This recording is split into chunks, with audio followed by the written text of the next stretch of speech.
The Yukon region holds many hunting opportunities. Bison, grizzlies, and moose, just to name a few. But which of these animals are we about to take down today? You're about to find out on EATER.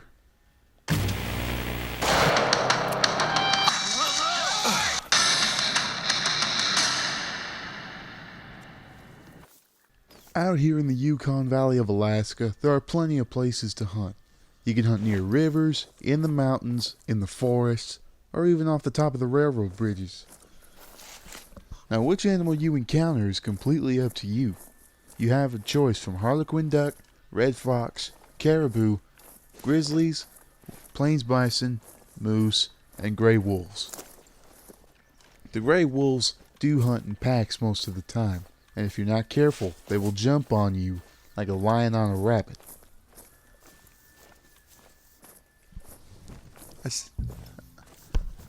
Scanning the river from the east and the west, I was looking for any potential targets. Thankfully, I find one. It's a female grizzly.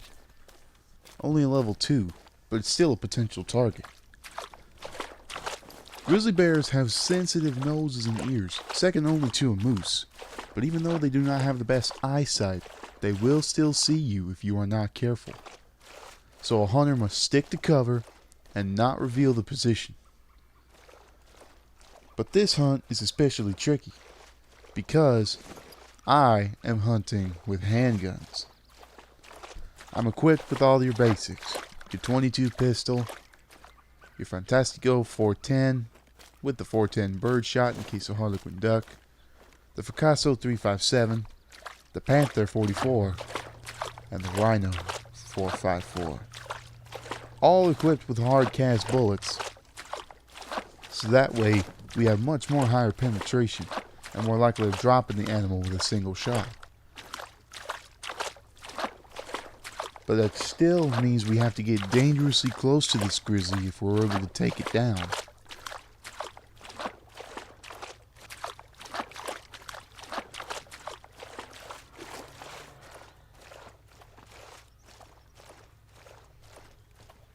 Because of the grizzly's short stature, they can obtain speeds of up to 30 miles an hour for a short distance. Because their hind legs are longer than their back legs, they can't attain that high speed for a long time. Meaning they can either be ambush predators, or what you and I think of when we see of grizzlies, and that's fishing for salmon among the Yukon region's rivers. Because the bear is far enough away, I can maintain a steady pace while I approach. But once I get within close, I must make sure I remain quiet. Because if this bear finds me, she won't spook, she'll charge.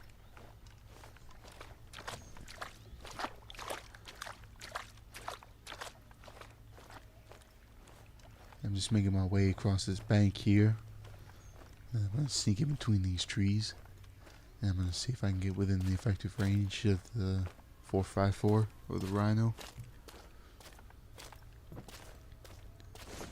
As I said before, the Rhino is equipped with the flat-nose hard-cast bullets, which have penetration power up to 100.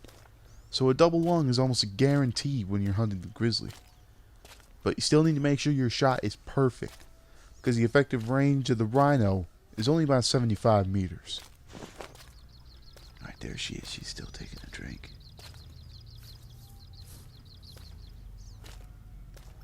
How far? It's just about 100. Alright, now I really gotta start slowing down here. I make my way over to these shrubs and get into a prone position. Once I'm within range, I'll stand up for a more clear shot, and I'll take down the bear.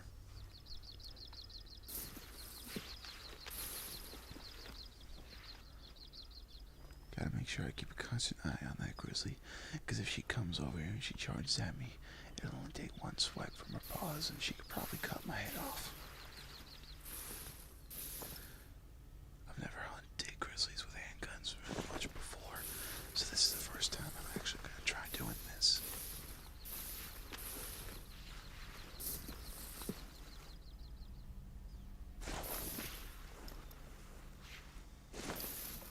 As I inch closer to the bear, I try to get a more broadside shot, because broadside is the most likely place you can get a vital hit, and with grizzlies, the hit means everything.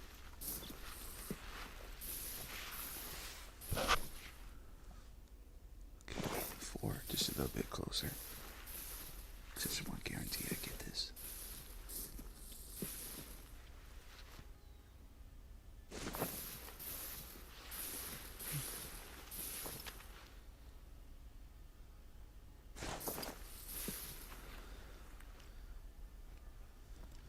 When I think I'm in the perfect position, I stand up and face my target.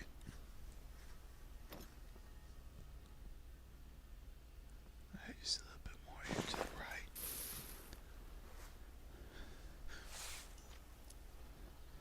I apply aim to my target. She turns around and I fire. Instead of fleeing like I expected her to, she would charge, which was no problem. It's an adrenaline rush that few can match. Man, she's a real pretty bear, look at that.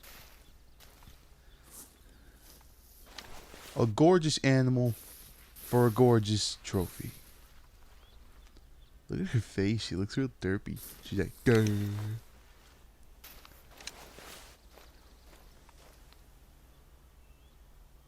Single lung, liver, and stomach. I really should have looked for the more broadside shot, but I was in a panic and I threw the shot too inside the shoulder. Next time, I have to be more aware of my shot. Because if you don't put the shot in the correct spot, you're either going to ruin the meat or your animal's going to run away and you'll never see it again.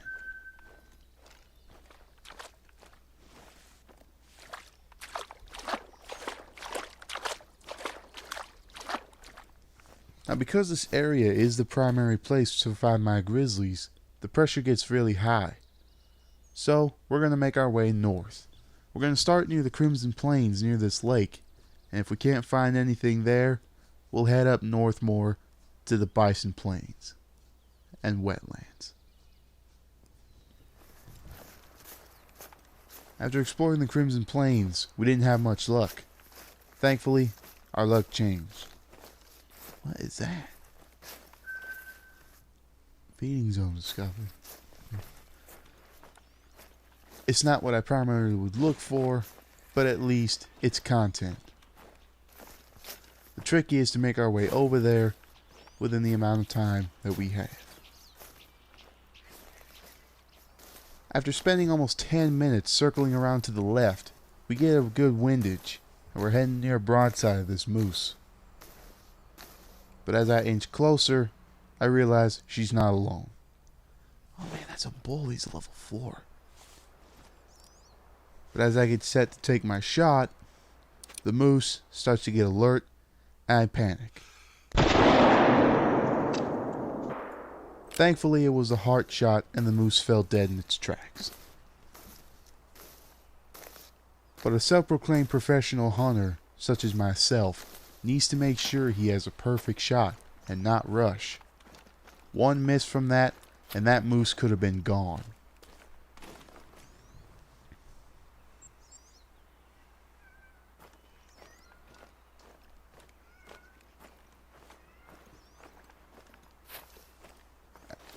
As I approached this moose, I realized the antlers were not nearly as impressive as I thought they were. Still a great trophy, but compared to other moose that I have found and that you have seen me catch, it's not the most impressive level 4 in the world. Thankfully, as I look over my shot, I realize that when I nicked the heart, I also got a double lung. So in case I missed the heart, the moose still would have gone down within a reasonable time. And that was close. I can't believe I almost missed that. I really do gotta start being more careful. After bagging a moose and a grizzly, I decide to up my game. I'm gonna head towards the recovering forest, and we're gonna try and take down the wildest dogs in the world, the gray wolf.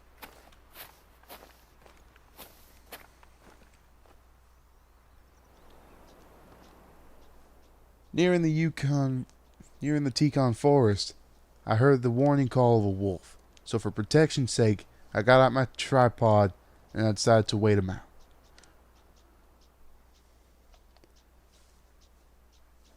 As I was scanning the region, I heard the heavily panting of the wolves. I turned to my right, and there they are. Oh my God, the wolves are right here. Can't believe I didn't even see them.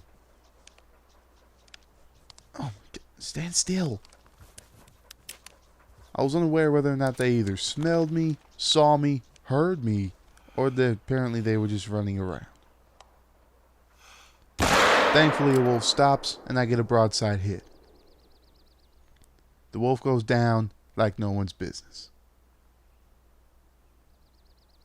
But because there's other wolves in the area, I'm hesitant to leave my tripod. I'm gonna do it real quick. Come on. Come on, do it. Oh, shit. I look over the side. It's a perfect hit. Double lung, near instant death. And I gotta get back to my tripod quick. Then I get the shock of my life. Oh my God! The wolf jumped out from behind the spruce and scared the absolute crap out of me. Thankfully, I was able to keep my cool and made it back to my tree stand in one piece. Man, she's still around? Yeah, there she is. Come on, baby, hold still. Hold still. Come on.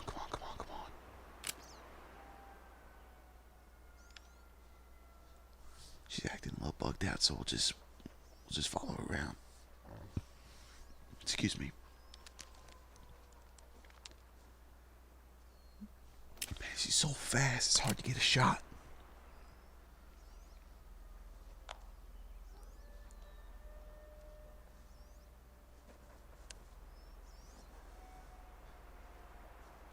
Jesus Christ, come on. Come on.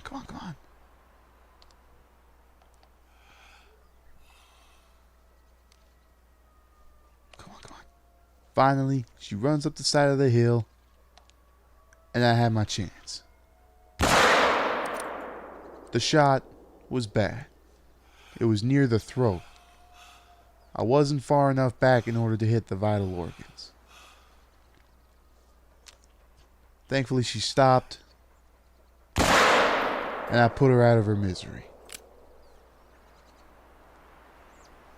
God, that was close.